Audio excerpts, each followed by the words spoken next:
বাদশাহ সাদ্দাত সে এমন বাদশাহ ছিল যে আল্লাহ পাক রব্বুল আলামিন তাকে এত বড় বাদশাহ বানাইয়াছেন। কিতাবের মধ্যে লেখছে যে সাদ্দাত একটা জান্নাত তৈরি করছে দুনিয়ায়।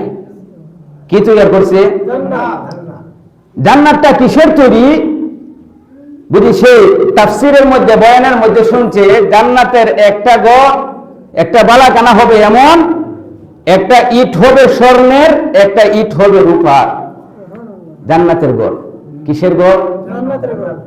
তাহলে সাদ্দাতে কি করলো? দুনিয়া থেকে যত স্বর্ণ আছে সব সংরক্ষণ করলো, যত রূপা আছে সব সংরক্ষণ করিয়া একটা ইট স্বর্ণের, একটা ইট রূপা দিয়া সে তার দুনিয়ার যে জান্নাতটা বানাইছে ওই জান্নাতটা সে তৈরি করছে। এই জান্নাতটা বানাইছে। তাহলে জান্নাতটা দামি না কম দামি? কেমন দামি? ইতিহাসের মধ্যে লিখেছে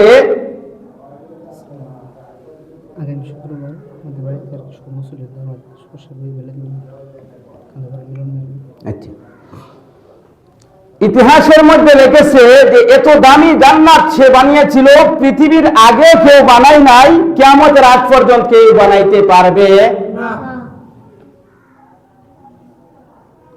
তার দাম আল্লাহর কাছে আসেনি? পৃথিবীর মধ্যে তার দাম আসেন না নাই? কেমন? কিতাবের মধ্যে আসছেন সাদ্দাত যেমন বাদশাহ ছিলেন, আল্লাহ পাক রব্বুল আলামিন বললেন আমি যখন কাউকে ধরে ফেলি তখন সে আমার হাত থেকে রেহাই পায় না। আমি দড়ি না, কিন্তু ধরলে কিন্তু ছাড়ি না। আমি কিছু ঢিল দেই। কি দে? ঢিল। আমি কিছু সময় সার দেই মানুষকে মৃত্যুর আগ পর্যন্ত। কোন পর্যন্ত? মৃত্যুর আগ পর্যন্ত। আমাদের দেশের ছেলেরা গুড়ি উড়ায় কি উড়ায় না? রশি তার হাতে থাকে, কিন্তু গুড়ি কই থাকে? ওই আকাশের দিকে চলে যায়। আকাশে গুড়ি গিয়ে বলে হেলে দুলে খেলে কি বুঝায়? গুড়ি মালিক আমি আকাশে, তুমি জমিনে, আমি তোমাকে আর ধরা দিব না। এটা বুঝাইতেছে, মেসেজ দিতেছে আকাশে গিয়া। কি দে? কিন্তু ছোট্ট বালক সে কি বলে? ভাই বুড়ি রে, তুই যত আকাশে থাকিস না কেন, তোর রশিটা কিন্তু আমার হাতে আছে। যখন আমার প্রয়োজন হবে রশি ধরে টান দিব, তুই আর আকাশে থাকতে পারবে না। কি বলেন? আকাশে থাকতে পারবো? দিন শেষে যখন তার খেলাধুলার সময় শেষ হয়ে যায়, রশি ধরে টান দেয়, ওই আকাশের বুড়ি আস্তে আস্তে তার হাতে আসিয়া যায়। আসে না? আসে না? আল্লাহ বলেন পৃথিবীর মানুষেরা তোমরা ভাবিও না তোমাদেরকে আমি পৃথিবীতে ছেড়ে দিয়েছি, কিন্তু আমি আল্লাহর হাতে রশি রাখিয়ে দিয়েছি। রশিটা কার হাতে আছে? তুমি এই দুনিয়ার 3 তলা বিল্ডিং এর মালিক হয়ে বড়াই করো, বাহাদুরি করো, তুমি বাংলাদেশের প্রধানমন্ত্রী হয়ে বাহাদুরি করো, তুমি আমেরিকার প্রেসিডেন্ট হয়ে বাহাদুরি করো, তুমি ভারতের প্রেসিডেন্ট হয়ে বাহাদুরি করো, তুমি কি জানো বাহাদুরি কাটবে না? আমি আল্লাহর সাথে বাহাদুরি চলবে না, কারণ তোমার রশি আমার হাতে আছে। তুমি যত বড়ই বাদশাহ হয়ে থাকো, সাদ্দাতের চাইতে বড় হও নাই। সাদ্দাত কেমন বড় বাদশাহ ছিল? বুঝি সে স্বর্ণ দিয়া কি বানাইছে? স্বর্ণ দিয়া। সে স্বর্ণ দিয়ে তার জান্নাতটা বানাইছে। স্বর্ণ দিয়া জান্নাতটা বানানোর পরে স্বর্ণ দিয়ে জান্নাত বানাইছে, উদ্বোধন করবে। উদ্বোধন কি করবে? তখন সে ঘোড়ার উপরে সওয়ারি হয়েছে, জান্নাতে গিয়ে উদ্বোধন করবে। উদ্বোধন রাস্তার মধ্যে এক ভিক্ষুক 2 টাকা চেয়েছে। কয় টাকা? ভিখারি ভিক্ষুক 2 টাকা চায়, সাইল করে। এমন মানুষ আছে না নাই? তো এই বাদশার কাছে সাদ্দাদের কাছে এক ভিক্ষুক সেজে, সে আসলে ভিক্ষুক না, ফেরেশতা আজরাইল। নাম কি? আজরাইল। মানুষের সাথে একবারই সাক্ষাৎ করে। কয়বার? যার সাথে একবার সাক্ষাৎ করে সে আর দুনিয়ায় থাকতে পারে না। দুনিয়ার মান ইজ্জত সব নিয়ে যায়।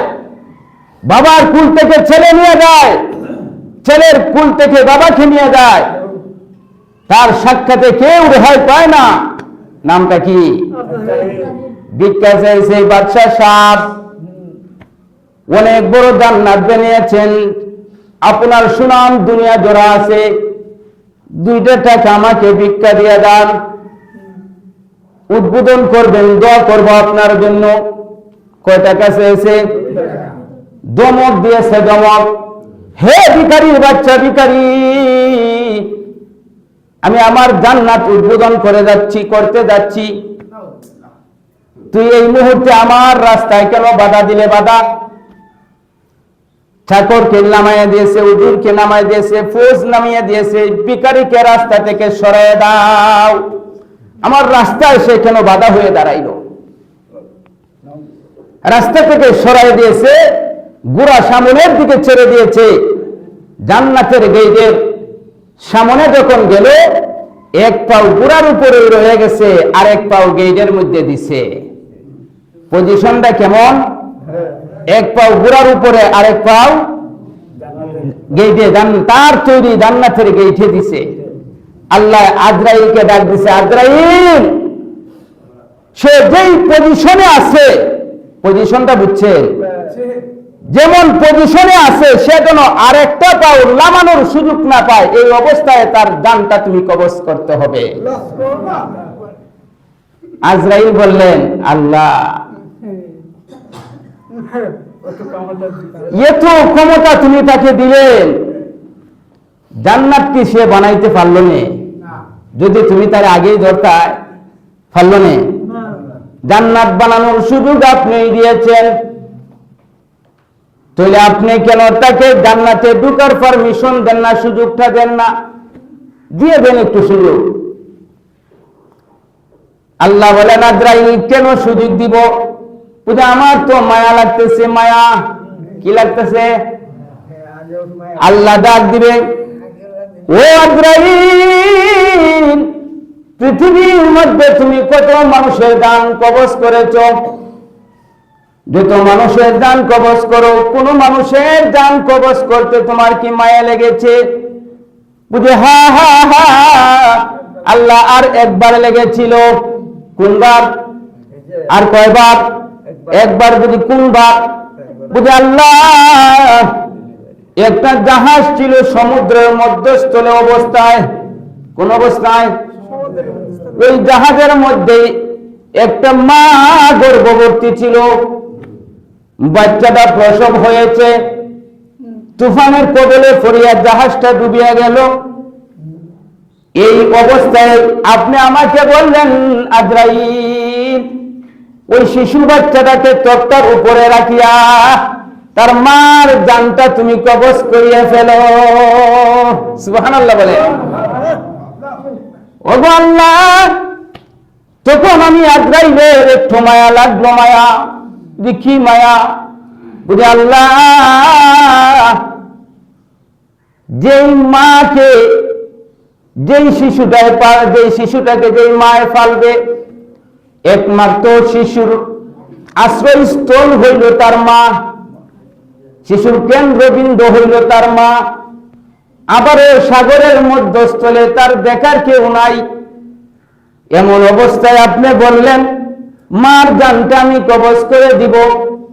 ভাবলাম কবজ করবে ঠিক, কিন্তু শিশুর বাচ্চাটা কি হবে, অবস্থাটা কি হবে? ওই শিশুটার জন্য আমার একটু মায়া লাগলো। শিশুটাকে কে দেখশন করবেন, রক্ষণাবেক্ষণ করবেন? এবার আল্লাহ ডাকবেন, আজরাইল, তৈলে শুন ইতিহাস। ওই যে শিশুটা সাগরের মধ্যে তক্তার উপরে ছিল, তক্তার উপরে আমি আল্লাহ ওই তক্তাটাকে সাগরের ঢেউয়ে বাসাইতে বাসাইতে বাসাইতে একটা জঙ্গলের কিনারায় নিয়ে গেলাম। কোন জায়গায়? জঙ্গলের কিনারায় যখন নিয়ে গেলাম, এই রিওয়ায়াতের মধ্যে দুইটা রিওয়ায়াত পাওয়া যায়। কেউ বলেছে বাঘুনি আইছে, বাঘিনী, কেউ বলেছে পুতুনি আসছে। যাই হোক, বাঘুনি আর পুতুনি দুইটা থেকে যে কোনো একটা আসছে। ছেলেটাকে কামড় দিয়ে জঙ্গলের ভিতরে নিয়ে গেছে। কোন জায়গায়? বাঘের হাতে মানুষ পড়লে মানুষ তাকে না বাঘের পেটে যায়? কিন্তু ওই বাঘিনী তাকে খায় না। কেন খায় না জানোস নিরে? কারণ তার মায়া আমি আল্লাহ বাঘিনীর ভিতরে ঢুকাইয়ে দিয়েছি। তার মায়া বাঘিনীর ভিতরে ঢুকিয়ে দিয়েছি। এই জন্য যে খাইতে বকপক হইতো সে বকপক না হয়ে রক্ষক হয়ে গেছে। কি হয়ে গেছে? রক্ষক। তার বাসার মধ্যে রাখে, সারাদিন তাকে দেখশনে করে কোনো বাঘে আক্রমণ করে কিনা, কেউ খায় কিনা। আর যখন সে কাঁদে তখনই দাঁড়ায় যায়, তার দুধ পান করায়া তাকে আস্তে আস্তে লালন পালন করতে করতে আমি আল্লাহ পৃথিবীর বাদশাহী তার হাতে দিয়ে দিলাম। আর সে আমাকে নারাজ করিয়া, আমাকে অমান্য করিয়া একটা জান্নাত তৈরি করেছে। সে আমার তৈরি জান্নাতে আসতে চায় না, তার তৈরি জান্নাতে সে থাকবে। এখন বল, তার সাথে কি আচরণ আমি আল্লাহ করব? সে আমার তৈরি জান্নাতে যাইতে রাজি না। সে বলে আল্লাহর তৈরি জান্নাতে আমি কেন যাব? আমার কি কম আছে? নাউজুবিল্লাহ বলবেন না। আমার কি কম আছে? এর কি কম আছে? তুমি তো একটা রাস্তার টুকাই ছিলে, টুকাই। তুমি তো, তোমার তো কিচ্ছুই ছিল না। কিচ্ছু ছিল না বলতে তোর মাও ছিল না, তোর কেউ রক্ষণাবেক্ষণের ছিল না। ছিলাম শুধু আমি আল্লাহ। কে ছিল? আমি যখন 3.5 হাত, এখন আমি অনেক বড়। আমি যখন ছোট্ট বাচ্চা ছিলাম, আমি মায়ের পেট হয়ে, আমরা সবাই মার পেট থেকে হয়েছি না বাহিরে আইয়ে বইছি? সবাই মার পেটেই ছিলাম। মার পেটে বলেন তো, আমাকে মায়ের খাওয়াইছে? মায় খাওয়াইছে না কে খাওয়াইছে? আল্লাহই খাওয়াইছে। আল্লাহ আমাকে মার পেটের ভিতরে রক্ষণাবেক্ষণ করেছে। আর এখন আমি বড় হয়েছি, আমি উপার্জন করতে পারি, আমি 2 হাত দিয়ে খেতে পারি। কিন্তু তখন তো আমার কেউ ছিল না, তখন তো আমিও কিচ্ছু করতে পারতাম না, আমার মুখেও খানা খাইতে পারতো না। তখন আমাকে কে খাওয়াইছে? আল্লাহ। তখন আমাকে আল্লাহ খাওয়াইছে। এটা আমার বুঝতে হবে, এটা আমার জানতে হবে, এটা আমার মানতে হবে। আল্লাহ পাক আজরাইলকে ডাক দিলেন, আজরাইল বলে তো দেখি এখন তার সাথে কি আচরণটা করার দরকার আমার।